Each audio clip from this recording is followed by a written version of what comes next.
What is going on, guys? Welcome back to the channel. In this video, we're going to be covering break efficiency, break effect, and everything that has to do with breaking an enemy's toughness, just in case a character comes out in the future, 1.6, that will deal with break effect, break efficiency, and all that jazz. So for those of you who don't understand how break effect works, this is the video that's going to explain it for you. The first thing I want to go over is the difference between break efficiency and break effect. Break efficiency is super easy to understand.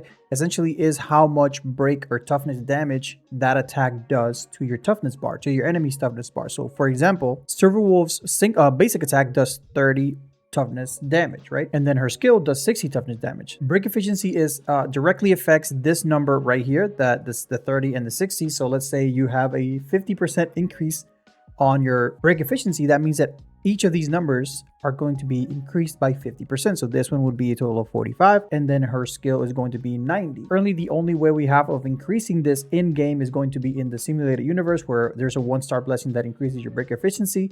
But maybe later in the future, we're going to get a character that allows us to increase our break efficiency by, let's say, 50%. So that is a general difference between break effect and break efficiency. As for break effect, it deals with everything that happens after you break an enemy shield. So generally, 3 things happen whenever you break an enemy shield. The first thing is going to be initial break damage. That's going to happen as soon as you break the shield. You're going to take a burst of damage because your shield was broken. The second thing is going to be a action delay of 25%. I'm pretty sure you've noticed whenever you break an enemy shield, they go down in the action bar. If you've been playing the game, you've probably noticed that. And then the third thing is going to be a debuff implantation on the enemy that had their weakness broken. Now, depending on what type you use to break the enemy's toughness, one of 6 things is going to happen. If you use a physical enemy, you're going to inflict bleed. If you use the fire enemy, you're going to inflict burn. Ice is freeze, lightning is shock, wind is wind shear, quantum is entanglement, and imaginary is imprisonment. I'm pretty sure we're all familiar with what those things are. But what we might not be familiar with is how we actually get the initial burst of break damage. So what we're going to do is I'm going to play out a scenario,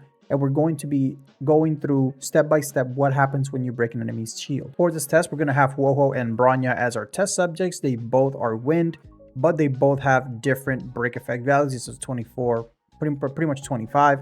And then Bronya is going to sit at, where is break effect? At 16. The first thing we're going to do is going to set a baseline. So we're going to grab Fushuan here, and we're going to hit this enemy right here that doesn't have any weakness. So we're going to establish what is the base damage we're going to be doing with one hit. So the first one is going to be Wowo, 606. We're going to write that down soon. And now for Bronya, we're going to hit the other one, and it's 1953. So let's write it down. The first thing we're going to be taking a look at is how does break effect affect the first initial burst damage that I discussed that happens as soon as you break an enemy shield. To help us in this, we're going to resort to the Honkai Star Rail wiki that it gives us all the formulas we need to actually calculate this stuff. So to get this ball rolling, we're going to have to calculate the max toughness multiplier, which is pretty simple. You go to the wiki, you find the toughness of the monster you're fighting. So for this case, is the Incineration Shadewalker has a 60 toughness. So for that, we're going to go to the, we're going to go to the calculator, and we're going to do this part first. So we're going to have 60 divided by 120, which is half. And then we're going to add the other half, which gives us a total of 1. So our toughness multiplier for this instance is going to be 1. So let's go ahead and write it down. Now, since we're using wind characters, this is the formula that's going to apply for us. So let's calculate the base break damage. So base break damage is going to be very simple to calculate. So we put 1.5 times the level multiplier. The level multiplier, it actually is provided to you down here. So essentially, the higher your character's level, this is your character's level. So the higher your character's level, the higher base multiplier. So our Huahua and our Bronya are both level 75. So this is going to be our multiplier. This is going to be our level multiplier. So let's go over here. Level multiplier. I'm going to paste that in there. So we do 1.5 times our multiplier, and it's going to give us 48.59. So this is going to be our base break damage. Base break damage. Boom. We have our base break damage. And this applies both to Huohua and Bronya. It applies to both. Okay, now that we've calculated our base break damage for our wind units at level 75, we are ready to calculate what our actual damage is going to be whenever we actually break your shields. So if we follow the formula, we already have the base damage, which we already have in the calculator. Now we're going to add in the break effect. This is where the break effect is going to start affecting your DPS. To add in the break effect, we're going to multiply by 1 plus our break effect for Huoho, which is 0.246. We're going to close that out. Okay, so now we have that. The next thing is going to be our defense multiplier. For the purposes of this video and simplicity, I chose units that are the same level as my Bronya and Ho-Ho, so around 75. So this is going to be 0.5 because this is what it is for units that are about the same level as you with no defense reduction or defense ignore. So we're going to multiply that by 0.5. The next two are going to be resistance and vulnerability multipliers. We have 0 of those. So for those are going to be 1. So if you multiply those by 1, it's still going to be 3027. But finally, we're going to have the broken multiplier, which because we're attacking an enemy that does not have their weakness broken as of yet, it's going to be 0.9. So we're going to multiply this by 0.9. All right, now we have this 2724 number. Let's go back in game and actually compare it to what it actually is. So we are here with Wawa. We're going to remember our break damage is going to be 2724. Oh, wait, 3346. What happened there? So our actual damage is 33.46. So what happened there? So we have the 2724, but we forgot to add the 606 of the initial damage because that is added onto the damage total, 606. And now we get 3330.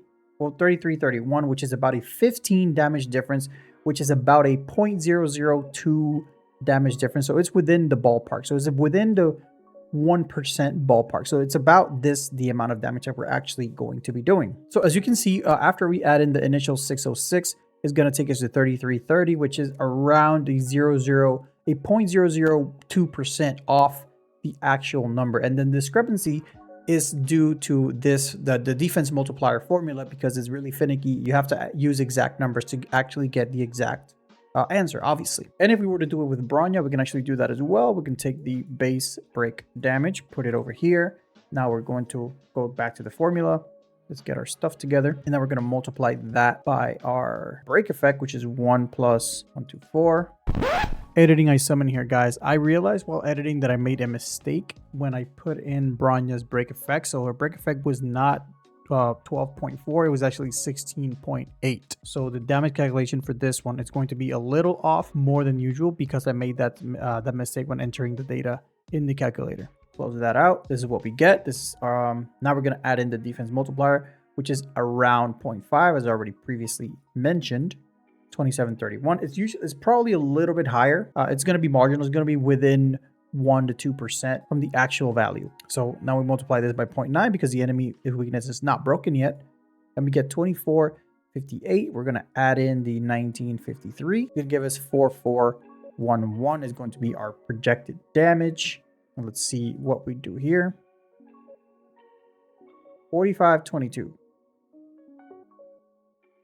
So actual damage 4522.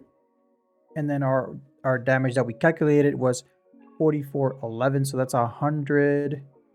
That's 111. So if we take this, I'm going to calculate the percentage of how off we were. So we take 40, we take what we got, which is 111. And we divide it by 4522. This is how off we were. We were off by about 2%, which I attribute to the damage multiplier because you have to be very, very specific to get exact numbers when it comes to defense multiplier. But for simplicity's sake, I just left it at 0.5, which is around the area where it's going to be. All right, now that we kind of know where break effect lies and how it affects the damage formula, we can kind of speculate what the impact it can have or what kind of impact it can have when it comes to damage. So as you can see, the damage multiplier, if you're attacking enemies within your level range, is going to be around 0.5. So in able to nullify this, you're going to have to make this at least 2. So running 100% break effect essentially nullifies the defense multiplier. Let's say you have 150% break effect. Let's go 1000. We multiply that by 0.5, which is the defense multiplier. And now we're going to multiply this by 1 plus 1.5, which is 150% break effect. I'm going to get 2.5. And then when we multiply, you're actually going to be increasing your damage by about 25% because you essentially nullify their defense multiplier by having 100% break effect on your unit. This is only applying to break units and breaking the enemy's toughness, not to actual damage. But I mean, if you're running a break effect build on somebody, having enough break effect to pretty much nullify their defense is really, really nice multiplier in damage. You essentially increase your damage by 25%. Now, if you add in defense reduction, defense ignore, if you add in res pen, which res pen is something that we're actually going to be getting in a unit and is actually it's actually really, really nice. So if we add in all that stuff, you're going to be doing a lot of damage when it comes to break effect. So the last thing we're going to go over is how the debuffs are affected by break effect. So we're going to start with bleed. Bleed is the only one who is only affected in break effect. Whenever you're triggered to bleed, the break effect is going to amplify the damage. So same thing applies with the bleed. If you have enough break effect to nullify the defense multiplier, it's going to increase their damage by about 25%, which is really, really nice. You also get it for 2 turns, which is great. Burn is a very simple one. It's 1 times your level multiplier. So if it's level like 80, you're going to get 1 times. This is pretty much going to be your dot, but you're actually going to have to incorporate it into here. So it doesn't matter what type of damage it is going to be affected by break effect. So again, the higher your break effect, the more damage you're going to be doing, especially if it's enough to nullify the defense multiplier. Freeze is the same one, but it's not a dot. It's only going to do the damage 1 time, and that's it. It's also, you know, it also going to skip the current turn, but this part over here is not affected by break effect at all. Shock is very simple. It's 2 times the level multiplier, which is kind of simple, but also it's affected by break effect over here in the bottom. Wind shear is the same thing. Level multiplier times the stack count, and then the stacks is changed depending on what enemy you put them on, which we can actually calculate this right now because we have this up, but I guess you guys get the gist of replacing numbers where it says where they go. You know, it's a formula. Just replace the values. Now, entanglement is one that really benefits from break effect. So quantum units are amazing with break effect. You know, like you guys already know about break effect. Silverwolf, Zui Yi is going to come out. She's going to be quantum. I'm pretty sure she's going to take a lot of advantage of break effect. I'm actually really excited about Sui Yi, so stay tuned for that. But essentially, she has a 3 times multiplier because if you have 5 stacks, you're gonna multiply the 0.6 by the stack count, which is 5 if you want to get the most damage, times the level multiplier, times the toughness amplifier, and then this gets thrown into here, which also is affected by the break effect. So if you have a, let's say, 200% break effect Silverwolf, and then you have 3 times the level multiplier, which let's say it's this. So let's just do some quick calculation really quickly. So let's say we have that, we multiply by 3, and then the max toughness multiplier, let's say it's a same unit. Let's say it's the same unit. The max toughness multiplier by that was 1, right? Yeah, it was 1. You're going to be doing 11,000. That's going to be your base damage. So let's say you multiply that times you have 100%, so let's do 2 multiplied by 2, and then you multiply that by 0.5, 11,000, and then you multiply this times 0.9. This is how much damage you're going to be doing just with a level 75 Silverwolf with just off the dot, you know, just off the dot on that random enemy. Like this enemy, and remember, the higher the level of the enemy and the higher the toughness of the enemy, the more damage you do. And aside from affecting their damage over here in the damage formula, it also affects their delay. So you have 20% times 1 plus the break effect. So if you have 100% break effect, you're going to be essentially multiplying this by 2. So it delays the action by 40%, which by itself is more than the imprisonment, which is 30 times the break effect. So that's why people say break effect on imaginary units is not that great, because all you do is send them back. But if you can send them back far enough, you can prevent them from ever taking turns. So that is good. Overall, if you're going to make a break effect build, it's actually very viable if you're a quantum character. Also, if you're a dot character like Kafka, Sampo, Luca, Su Shang, also with the bleed, because bleeds are so good. All those are going to benefit a lot from break effect. And if we get units that amplify break effect, give you free break effect, or give you more break efficiency, like we are suspected, or I'm dreaming of, that we're getting in 1.6, break effect is going to be a very viable way of playing the game, and it should have been the whole time, because break effect, there's just a lot of these debuffs that has nothing to do with your actual damage. It's all based off the target's max HP and their level. So it's something that we need to start taking advantage of, because it's going to make our lives a lot easier. Of course, it's not flashy and it's not going to zero cycle much, but it'll get the job done. So hopefully I explained stuff in a way that you were able to understand it. Let me know in the comments if I could do a better job, or if I can explain anything else a little bit better. I can probably respond to you in the comments. So let me know in the comment section below what you think about this guide, and until next time, guys, see ya.